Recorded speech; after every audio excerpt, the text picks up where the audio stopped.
Aunque la humanidad no residía en el Gen Edén, la vida antes del diluvio aún conservaba un parecido con la existencia paradisíaca. Era una época de abundancia y de tranquilidad.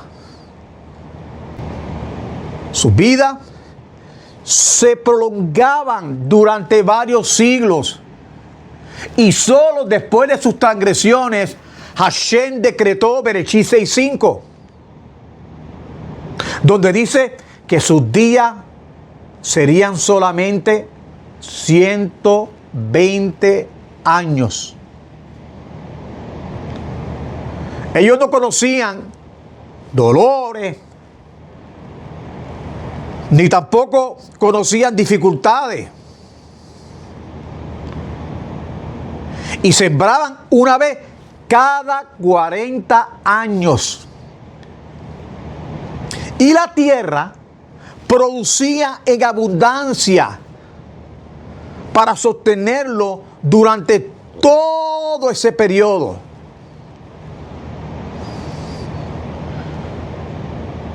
Y en aquellos tiempos, los hombres no sufrían ni calor ni frío.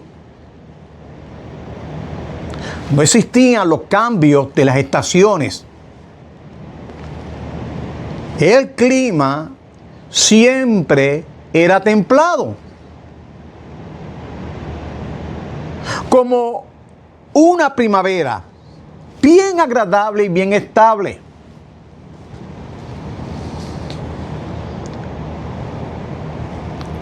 Solamente después del diluvio decretó Hashem, Bereshit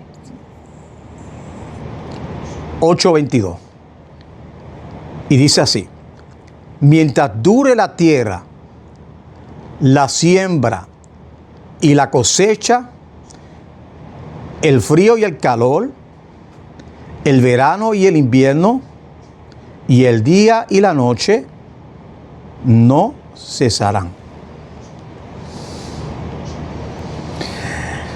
Y con tantos privilegios, la generación del Mabul comenzó a sentirse autosuficiente. Decían: ¿para qué necesitamos a Hashem? No dependemos de la lluvia.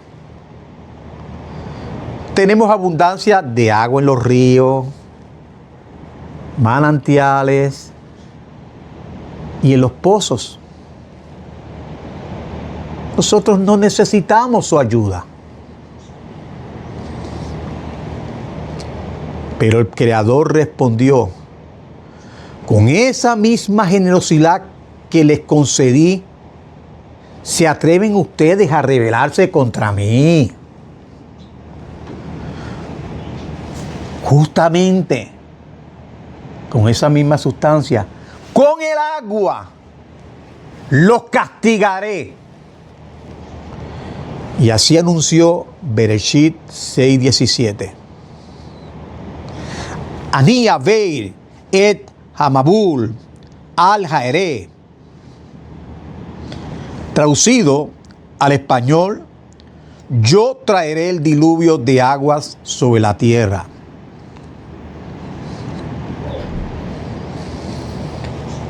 Los pecados fundamentales que llevaron a la destrucción en aquella generación de Noé fueron tres: la idolatría, el derramamiento de sangre y la inmoralidad.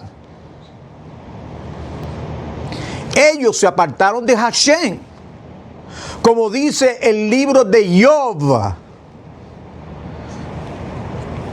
en el Perek 21, es decir, en el capítulo 21, pasú 14 y 15. Cita así: le decían a Dios: apártate de nosotros, no queremos conocer tus caminos. Dice el texto: ¿quién es el Todopoderoso para que le sirvamos? ¿Qué ganaremos con rezarle? Y su orgullo los llevó a la práctica de la hechicería, reforzando su aparente independencia de Hashem. Y así abandonaron al Creador y se entregaron al culto a los ídolos. Esto en hebreo se le llama Abodat Elilim.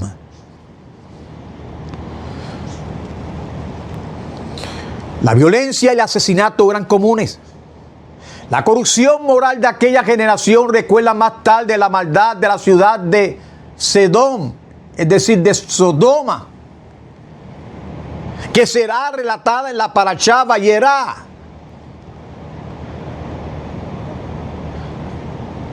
La perversidad de Sedom era muy grande.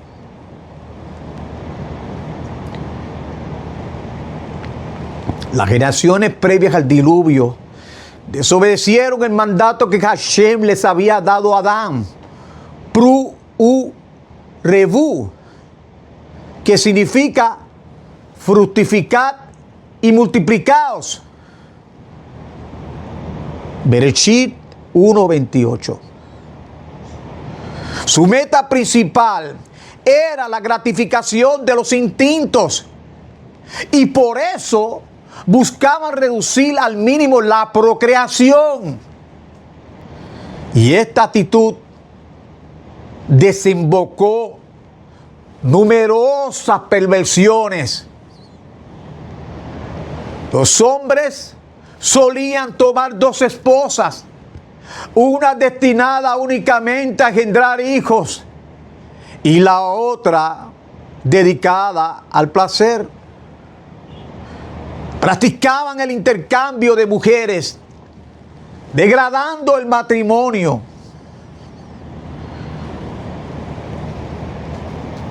Llegaron incluso a redactar contratos legales entre hombres y animales, normalizando las relaciones prohibidas. Y la corrupción judicial estaba extendida. Los jueces avalaban estas prácticas en lugar de detenerlas. Y el desenfreno se extendió también al reino animal. Los perros se cruzaban con los lobos. Los gallos con los patos, los caballos con los burros, reflejando así la degeneración humana. Y aunque tanta depravación, Hashem había mostrado paciencia si estos actos hubiesen sido fruto de ignorancia. Pero no era así. Ya conocían las 6 mitzvot dadas a Adán, que prohibían claramente la idolatría, el asesinato y la inmoralidad. Su castigo se debía a que decidieron ignorar deliberadamente los mandamientos.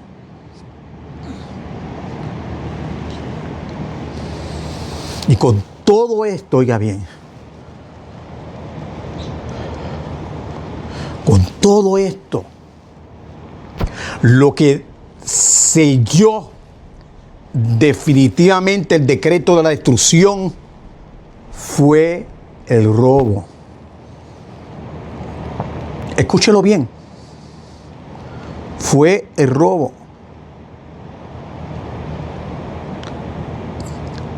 Hashem declaró,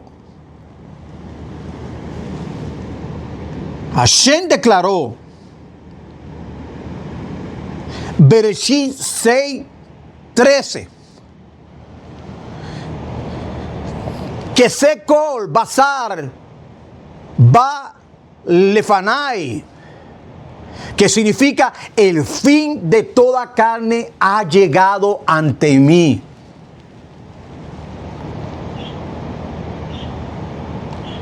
Y Rashi explica que la voz de la acusación por el robo que había llegó hasta el mismísimo cielo. Y por ello ya no era posible posponer el castigo.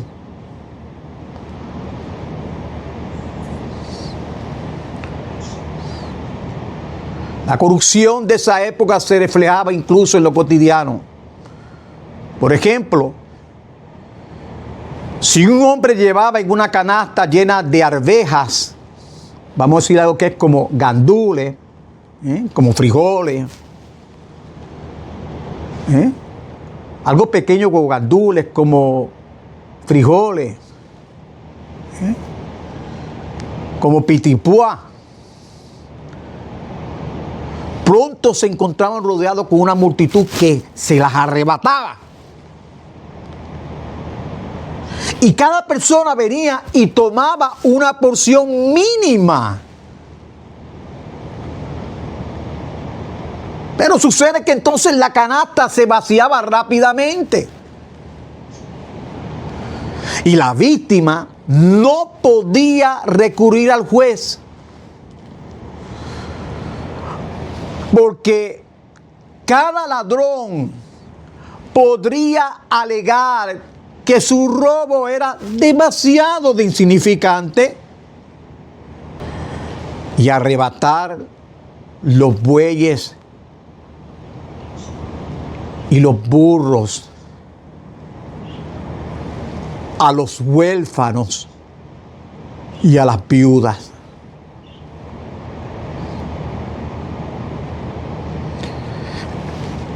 El temor al robo era tan grande que muchas personas preferían caminar con poca ropa. Es decir, por decirlo, lo que hoy creyentes llamamos desnuda, antes que arriesgarse a perder la ropa y a ser golpeados por ello. El énfasis en el pecado de robo por encima de otros delitos como la idolatría, el asesinato o inmoralidad se debe a que el robo socava los cimientos mismos de la sociedad. La noción de respetar la propiedad ajena es un principio básico en toda civilización. Y en medio de toda esta corrupción surgió Noé, un hombre justo cuya rectitud destacaba y sostenía al mundo entero. 3 hombres justos constituyeron los pilares que aseguraron la continuidad de este mundo: Adán, Noé y Abraham. Cada uno, en su momento, garantizó la supervivencia de la humanidad. Sin Noé, el mundo habría sido completamente destruido. A Noé le corresponde el versículo de Teilín 1:1. Bienaventurado el hombre que no sigue el consejo de los malvados, que no se detiene en el camino de los pecadores, ni se sienta en la compañía de los burladores.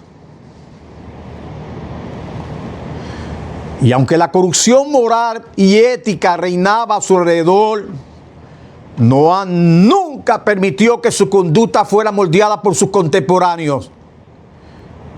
Su firmeza lo llevó a soportar la humillación de perecer y también de parecer ridículo ante 3 generaciones sucesivas: la de Enoc, la del diluvio y la de la dispensación. Sin embargo, permaneció inalterable ante su servicio a Hashem, observando fielmente los 6 mitzvot que le fueron encomendados a Adán.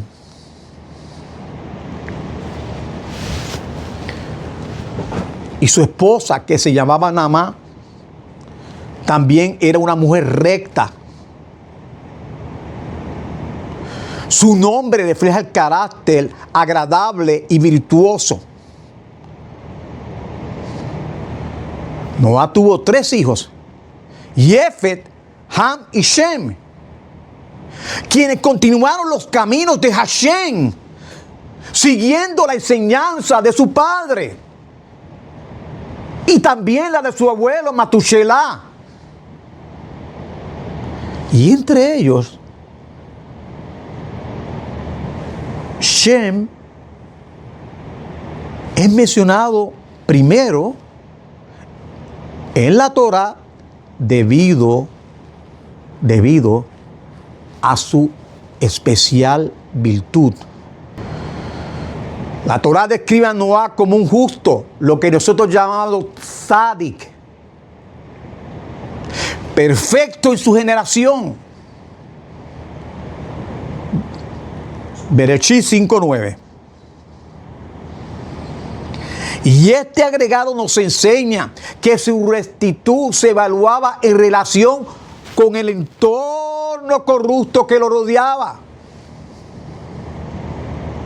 Si él hubiera vivido en la época de Moshe o de Samuel, su virtud había sido aún más destacable. Es la idea de que en el país de los ciegos el tuerto es el rey. Y para entenderlo mejor, imaginen un bodeguero que descubre que todo su vino se ha vuelto vinagre.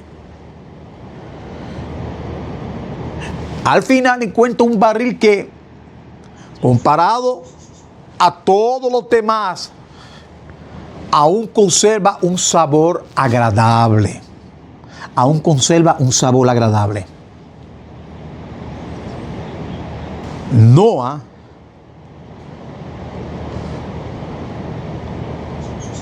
sabemos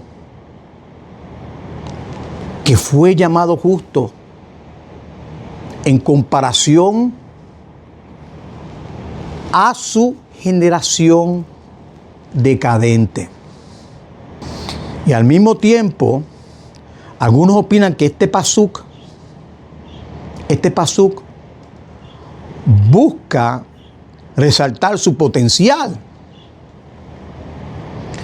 Si Noah logró mantener su rectitud en un ambiente tan inmoral, habría alcanzado un nivel de virtud mucho mayor si hubiese vivido en tiempos de Moshe o de Shemuel. Es decir, rodeado de personas virtuosas. Y también de leyes más desarrolladas. Imaginemos un joven que vivía en un barrio de mala reputación, pero cuya conducta era intachable. Si se hubiera criado en un entorno más favorable, seguramente se habría convertido en un modelo de virtud aún más evidente. De manera similar, la Torah nos llama a Noé justo, es decir, tzadik. Es una palabra hebrea, T-Z-A-D-I-K. Porque obedecía los mandamientos de Hashem y evitaba el pecado. Él hacía lo correcto según lo que se esperaba de él. Y, sin embargo, nuestros sajamín, es decir, nuestros sabios, señalan de la manera más sutil que Noé no buscó ir más allá de lo requerido. Es decir, que no buscó dar la milla extra. La grandeza de algunos líderes como Abraham se mide por su capacidad de exceder lo esperado. Por ejemplo, 3 días después de su circuncisión, Abraham estaba con un dolor intenso. Aún así, envió a su siervo Eliezer a buscar huéspedes para practicar la hospitalidad. Y cuando Eliezer regresó sin éxito,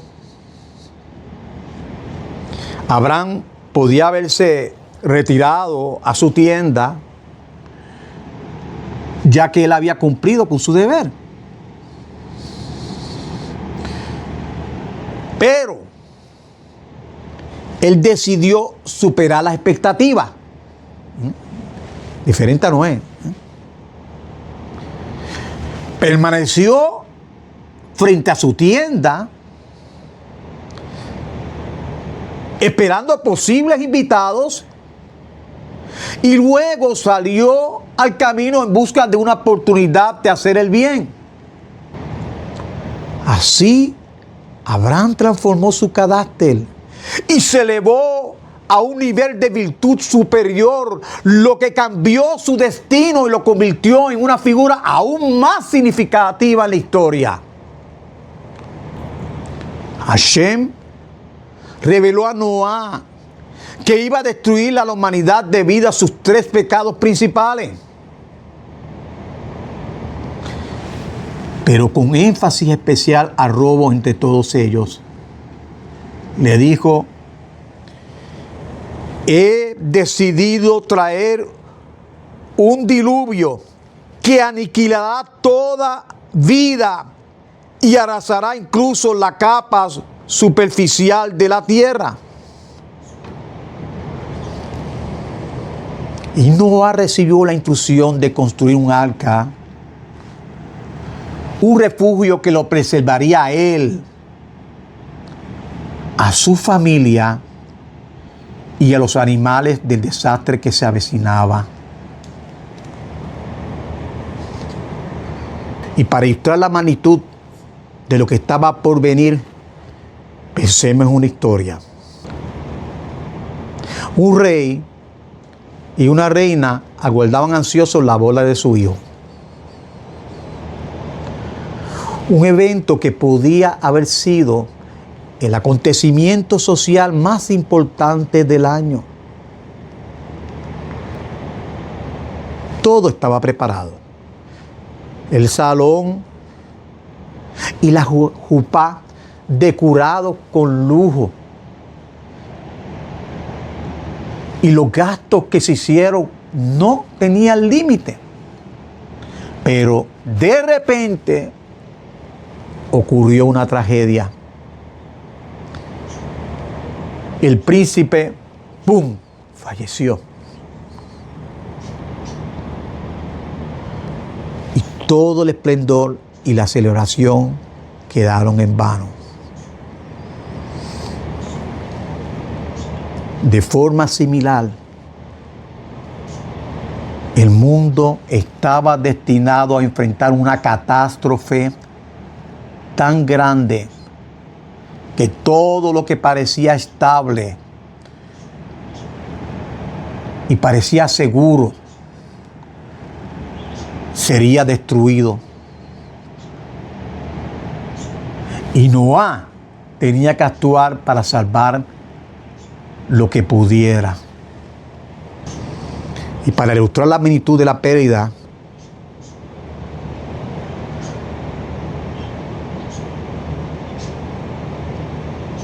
imagínense a ese rey devastado porque su hijo ha muerto en el día de la boda.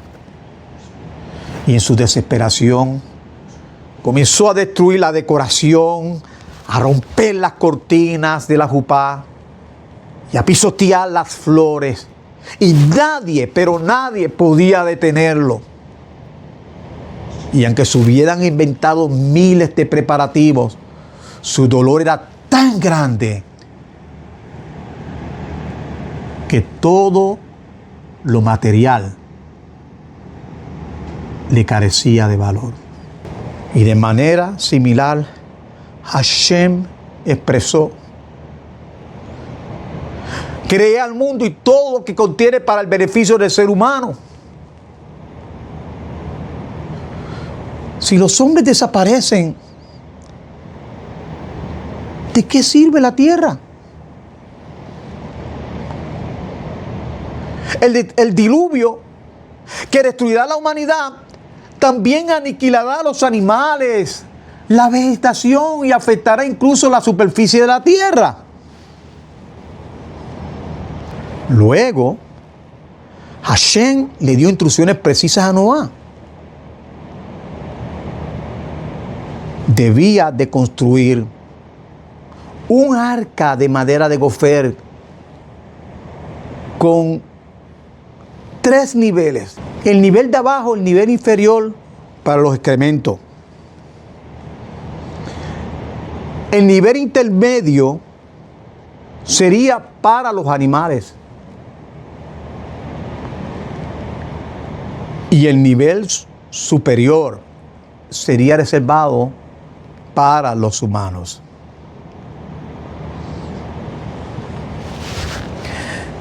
Cada compartimiento debería estar totalmente separado. Y además, Noé debía recubrir el arca por dentro y por fuera con alquitrán y recoger piedras preciosas en el río Pisón para que pudiera iluminar el interior del arca. Y Hashem le explicó claramente a Noé que el diluvio destruiría toda criatura viva, pero él, su esposa, sus hijos y las esposas de sus hijos serían salvados dentro de ese arca.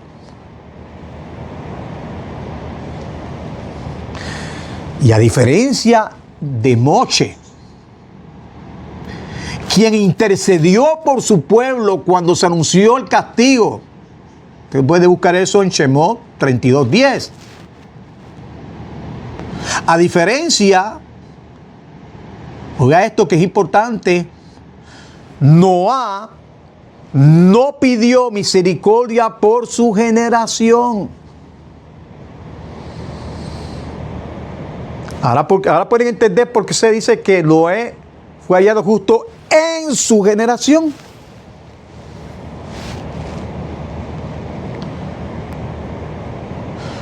Su rol era preservar la vida y cumplir las instrucciones de Hashem.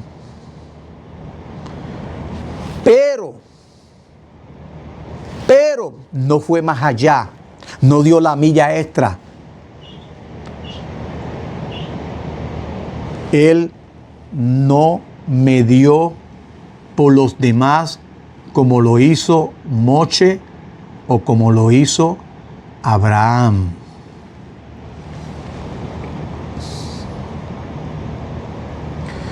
Finalmente, Hashem le dio las indicaciones sobre los animales.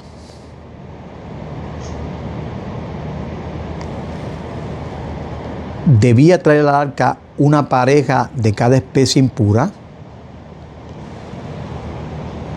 y 7 pares de todos los animales que la Torá más adelante considerará, oiga bien, considerará puros.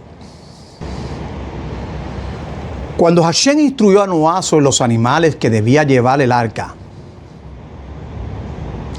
él evitó usar palabras más directas para impuras, es decir, la palabra tamé. Y en lugar de eso, la Torá dice de esta manera: de las bestias que no son taor, es decir, puras. Mira cómo dice: de las bestias que no son taor, que quiere decir puras.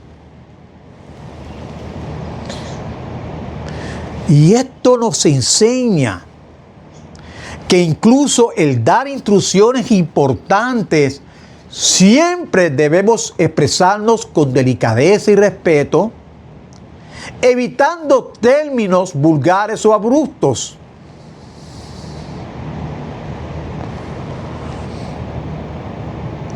Y Noé, preocupado, preguntó: ¿cómo yo puedo cumplir esta misma? ¿Acaso soy un cazador capaz de identificar y capturar todas las especies de los animales? Y al decir esto, Noé perdió momentáneamente la oportunidad de actuar con fe y el cumplimiento inmediato.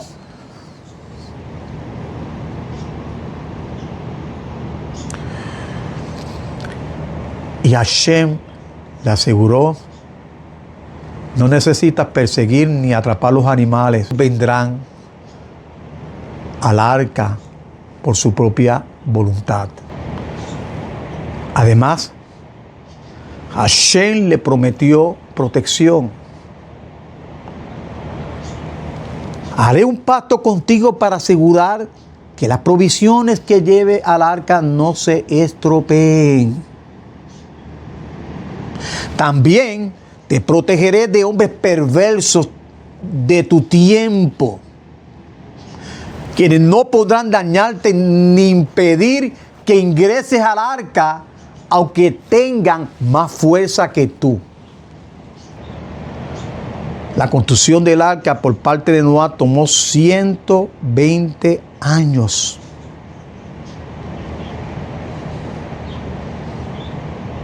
Y Hashem le transmitió el conocimiento secreto de cómo él podía obtener la madera necesaria, indicándole la manera de sembrar los árboles en el momento exacto para que alcanzaran las medidas adecuadas.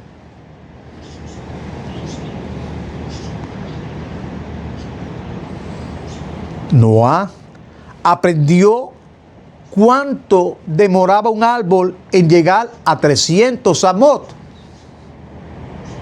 Es decir, lo que nosotros consideramos 150 metros.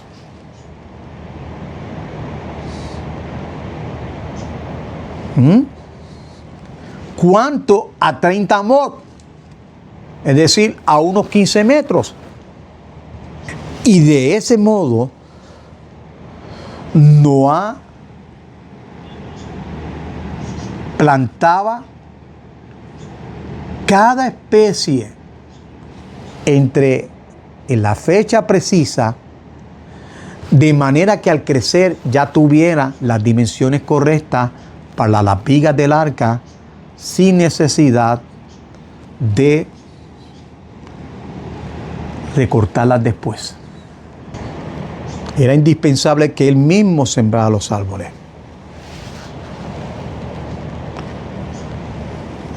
Indispensable que él mismo sembrara los árboles para la obra, pues el arca poseía un nivel de kedushá, es decir, un nivel de santidad comparable al Mishkan. Y en realidad, Hashem bien pudo haber salvado a Noé con métodos mucho más sencillos, como por ejemplo, impedir que las aguas tocaran su casa. Entonces, ¿por qué le encomendó la ardua tarea de levantar un arca gigante? Existen varias explicaciones que muestran por qué Hashem decidió que la salvación de Noé y su familia fuera precisamente a través de un arca en medio de un Maúl. Los extensos preparativos que demandó la construcción del arca llamaron la atención de toda la humanidad de esa época. Y asimismo, el proyecto se transformó en una advertencia pública que buscaba despertar a la gente y motivarlas a cambiar su conciencia.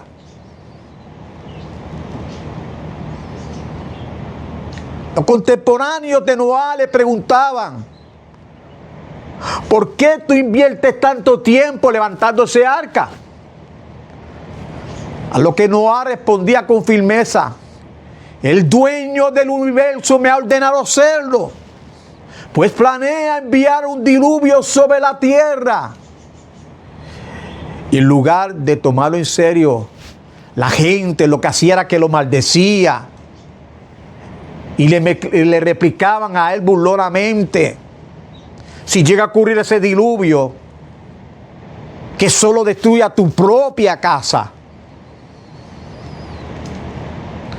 Y aunque la generación tuvo a la disposición 120 años para reflexionar y corregirse, nadie, pero nadie se conmovió con las constantes advertencias de Noé.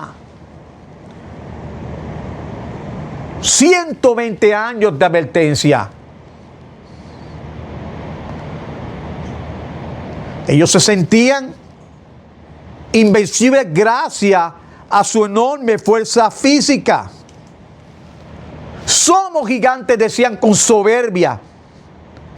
Dominaremos el mundo. Y si el Creador hace descender el agua desde arriba, apenas nos llega a nosotros al cuello, hasta ahí es que llegará por nuestra gran altura. Y si hace brotar agua de abajo, nos pararemos sobre los pozos y los vamos a tapar con la planta de nuestros pies. Y ningún poder, decían ellos, ningún poder puede vencernos. Y confiaban en su conocimiento de las artes mágicas. Decían estar familiarizados con los ángeles que dominaban el fuego, el agua y toda la creación, asegurando que podían enfrentarlos mediante su brujería. Y así, la combinación de la fuerza física de ellos y su práctica de hechicería los mantenía arrogantes y sin temor alguno. La construcción del arca no fue solamente un mensaje de advertencia para los malvados, sino que también un proceso de purificación personal para Noé. Cumplir el mandamiento divino de levantar el arca, a pesar de las burlas constantes de sus vecinos, fortalecía su fe y lo elevaba espiritualmente. Los 120 años completos se prolongaron hasta la generación del diluvio, con el propósito de darle la oportunidad de apartarse de sus caminos malvados sin consecuencias inmediatas.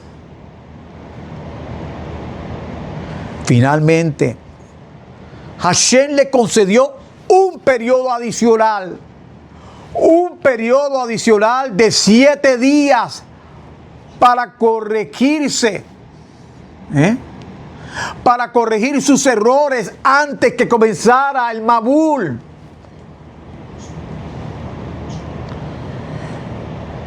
Y en esos 7 días finales, el Todopoderoso alteró las leyes naturales. El mundo entró en un estado de desorden evidente. El sol salía por el oeste y se ocultaba por el este.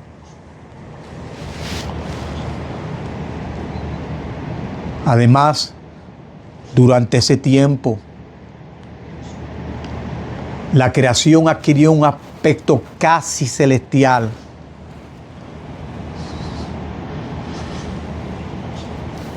Casi celestial.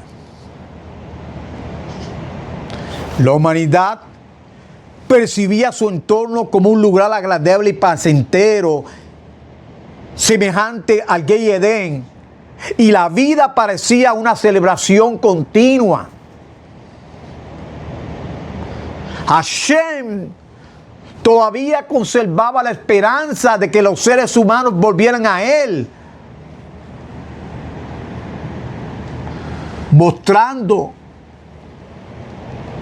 mostrándole a ellos la gran recompensa que le esperaba en el Olam Jabá. Y durante esos 7 días, Hashem mismo se lamentaba por la obstinación de la humanidad, que rechazaba aprovechar la abundancia y bondad que Él deseaba ofrecerles. Mientras tanto, Noé se dedicaba a reunir a los animales puros.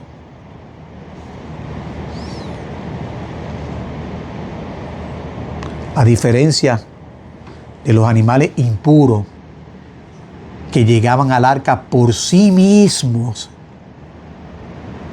los puros requerían de su intervención directa. Atrapar a estas criaturas elevaba la mitzvah de ofrecer korbanot, es decir, lo que ustedes llaman sacrificios, ya que estaban destinados a ser sacrificados más adelante. Y el arca, óigalo bien, no recibía cualquier animal. Rechazaba a los que habían caído en corrupción. Y solo eran admitidos aquellos libres de pecado. Incluso el enorme rehén y su cría eran demasiado grandes para entrar en el interior del arca, por lo que Noé tuvo que sujetarlos en la parte externa de la embarcación. Entre los pasajeros especiales del arca se encontraba el gigante Og. Su supervivencia estaba justificada, ya que más adelante desempeñaría un papel importante en la historia de Abraham. Og prometió a Noé y le prometió a sus hijos ser siervos de ellos para siempre.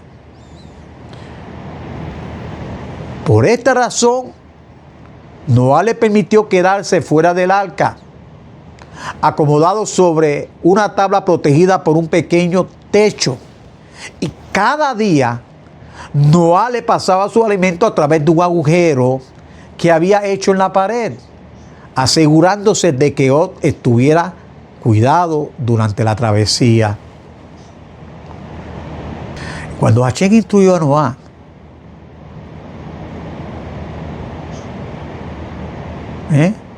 cuando le instruyó, le dijo: 2 de cada especie llevarás en el arca.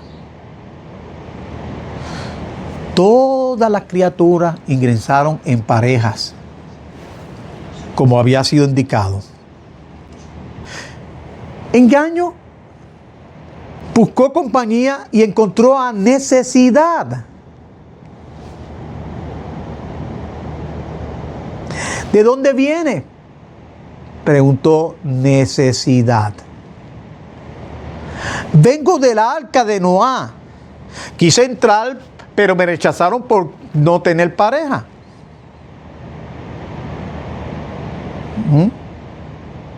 ¿Quieres ser mi compañera? Respondió Engaño. Con gusto aceptó necesidad. ¿Pero qué me ofreces a cambio?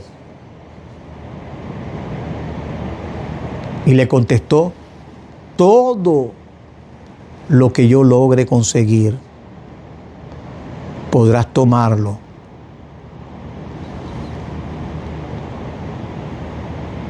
Entonces, necesidad le contestó que estaba bien. Y de esa manera, Engaño, oiga bien, Engaño y necesidad ingresaron juntos al arca, formando una pareja inseparable. Y todo lo que Engaño, oiga bien, todo lo que Engaño tenía, necesidad lo recibía.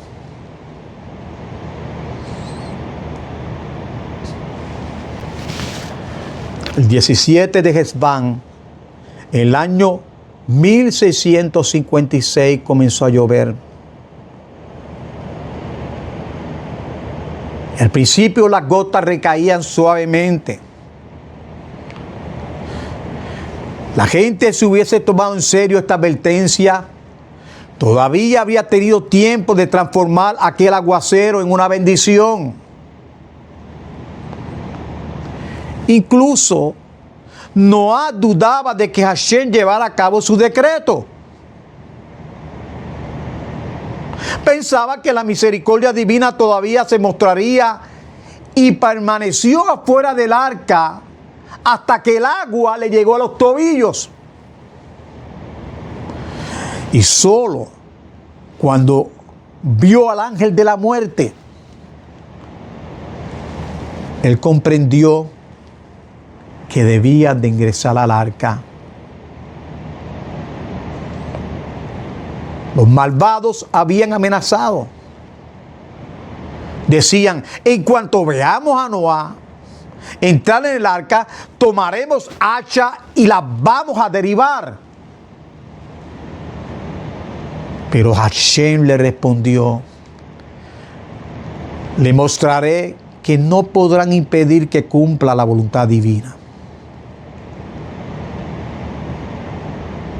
Y así Noé y su familia entraron en plena luz de día. Óigalo bien.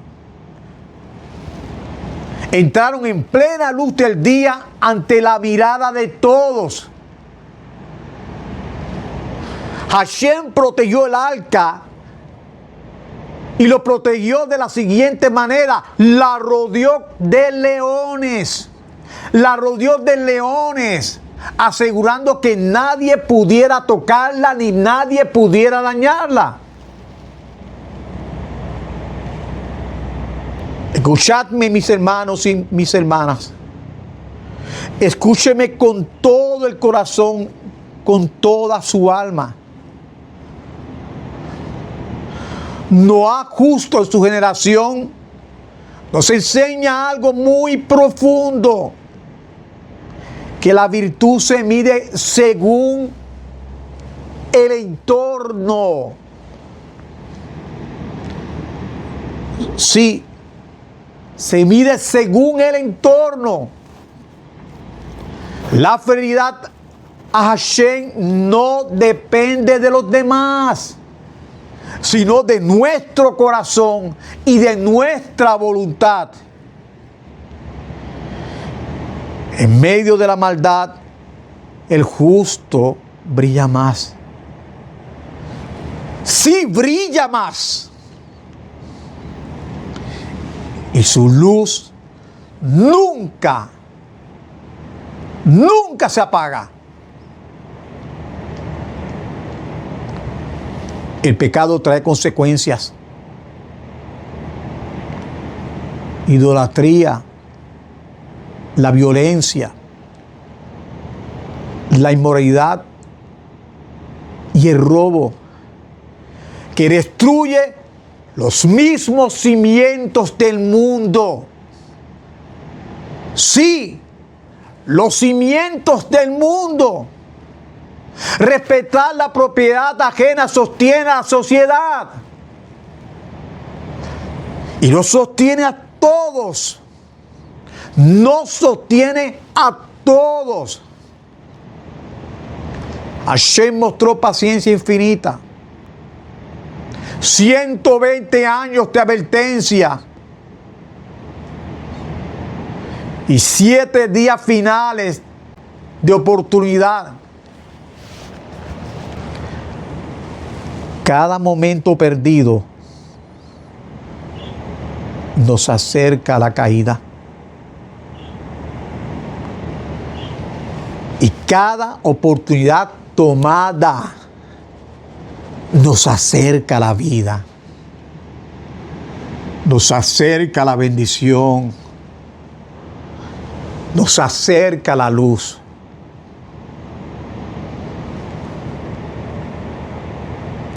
La santidad no es pensamiento.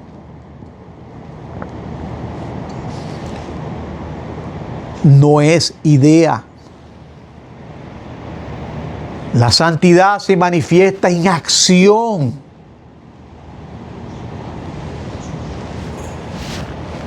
Noé plantaba los árboles.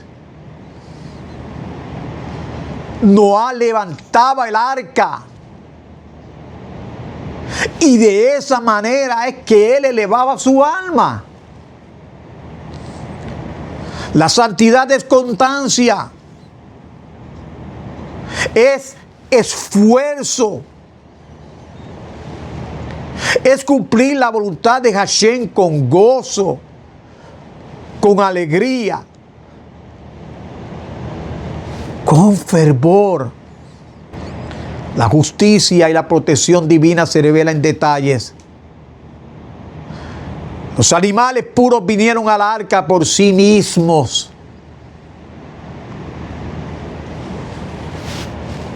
Og fue cuidado. Y engaño y necesidad no se enseñan. Lo que se obtiene con justicia, lo que se obtiene con bondad permanece y nos llena de alegría, nos llena de luz. El diluvio nos recuerda la severidad del pecado, pero también celebra la grandeza del justo, de un tzadik. Noé preservó la vida mientras todo se desmoronaba. Así nosotros también debemos de aspirar firmeza. Firmeza en misbot. Firmeza en servir a Hashem. Firmeza y alegría. Firmeza y alegría. Que estas palabras resuenen en sus corazones, que iluminen sus almas. El justo, es decir, el tzadik, es luz en la oscuridad. Y el mundo depende de quienes permanecen firmes en su camino, firmes y jubilosos. Firmes y jubilosos. Y recuerden siempre, la santidad no se mide por lo que nos rodea, sino por lo que hacemos, por nuestra rectitud, por nuestra fe en Hashem, el creador de los cielos y la tierra.